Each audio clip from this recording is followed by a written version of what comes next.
Bonsoir tout le monde, heureux de vous retrouver. Dans la capsule de ce soir, nous allons aborder des exercices pour tester nos compétences dans le chapitre de l'information génétique et son mode d'expression. Alors, je vais vous lire l'énoncé de l'exercice. Je vous laisse le temps de le relire avant d'aborder la correction. Pour l'étude du rôle de quelques constituants de la cellule, on effectue deux expériences sur une algue marine verte unicellulaire, l'Acetabularia. La première expérience, on sectionne une Acetabularia mediterranea au niveau des parties A et B, puis on observe le sort de chaque partie. Les résultats sont résumés dans le document 1.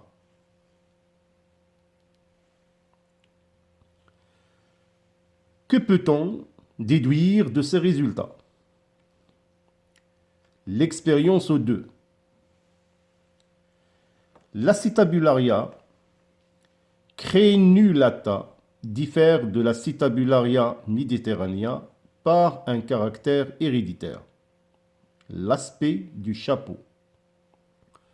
On transplante un noyau pris d'une Acetabularia crenulata dans une partie anucléée d'Acetabularia mediterranea. Cette dernière régénère une algue entière avec un chapeau semblable à celui d'Acetabularia crenulata. Et inversement, voir le document 2.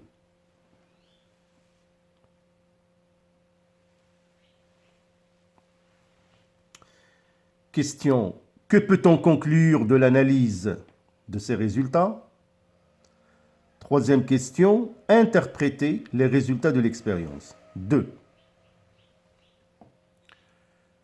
Alors, comme je vous ai dit, mes chers élèves, pour mieux répondre, il faut refaire une deuxième lecture de l'énoncé de l'exercice, surtout exploiter les données qui vous sont présentées par les deux expériences qui vont vous permettre de trouver les réponses demandées. Alors donc, essayez et nous allons aborder la correction dans un instant.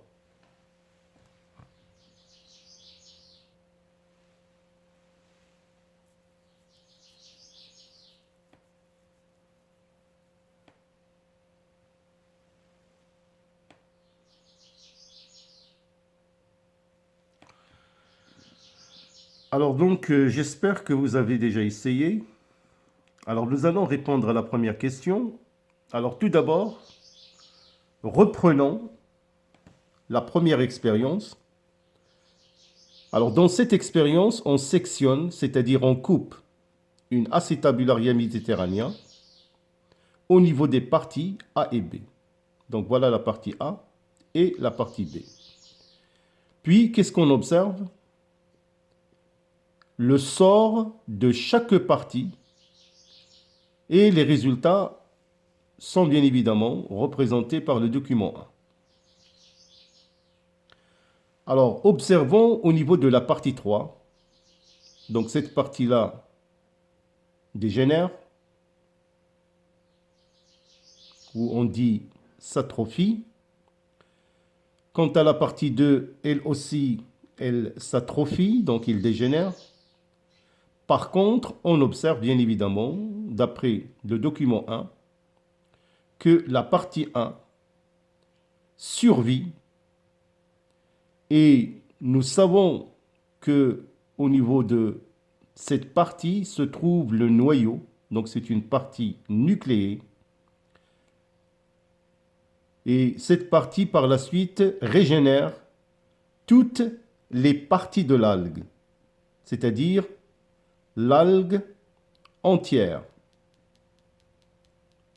Donc voilà tout simplement ce qu'on peut déduire de ces résultats.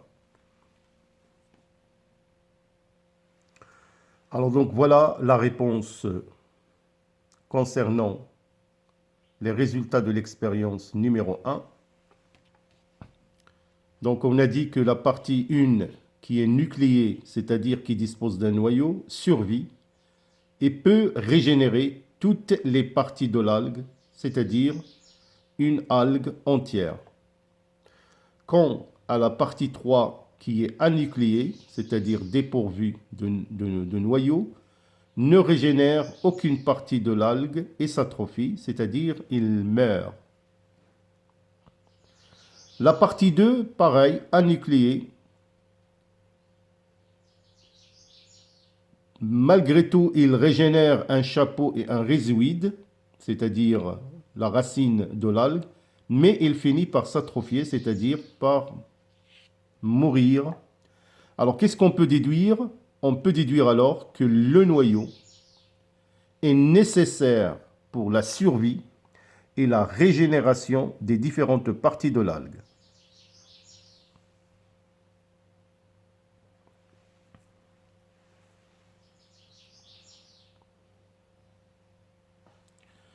Alors, concernant l'expérience numéro 2, qui consiste l'Acetabularia crenulata, qui diffère de l'Acetabularia mediterranea par un caractère héréditaire, l'aspect du chapeau.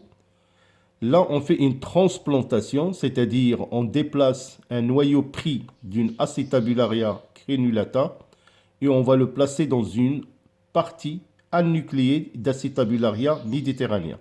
C'est ce qu'on appelle une transplantation.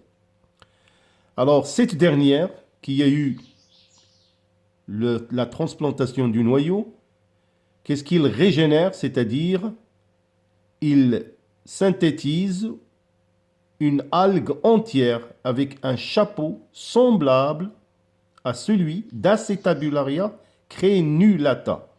Et si on inverse le processus de transplantation, bien évidemment, on remarque la même chose. C'est ce qui montre, bien évidemment, le document 2. Alors, qu'est-ce qu'on peut conclure de l'analyse de ces résultats?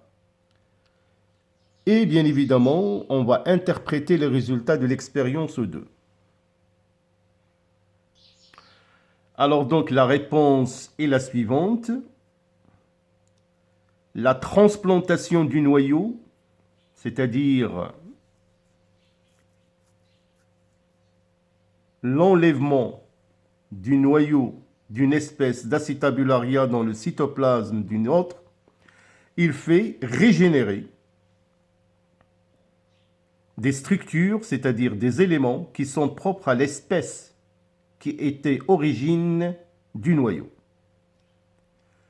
Alors, quant à l'interprétation des résultats de l'expérience, le noyau renferme, bien évidemment, l'information génétique qui gouverne les synthèses dans le cytoplasme et qui se traduisent sous forme de caractères spécifiques du cytoplasme, comme par exemple dans notre expérience, l'aspect du chapeau dans l'expérience.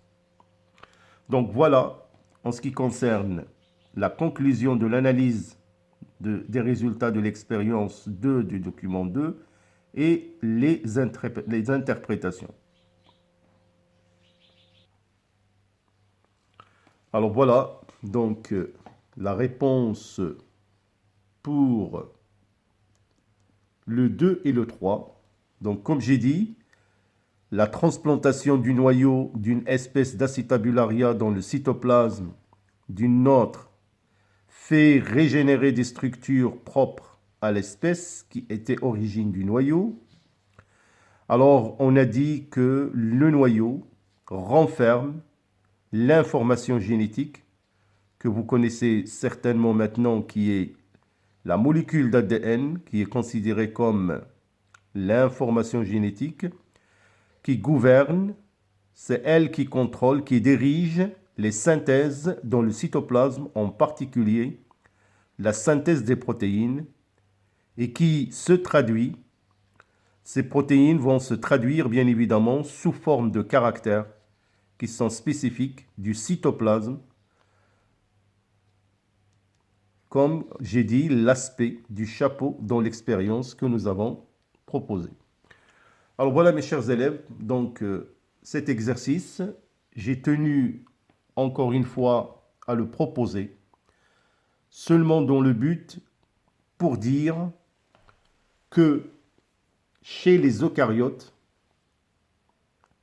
c'est-à-dire les êtres vivants qui contiennent un noyau renfermant l'information génétique, alors cette information génétique, elle est localisée dans le noyau. Par contre, nous avons vu dans le cours que chez les bactéries, l'information génétique ou la molécule d'ADN est dispersée dans le cytoplasme. Donc, voilà, j'espère que cet exercice va vous apporter un plus.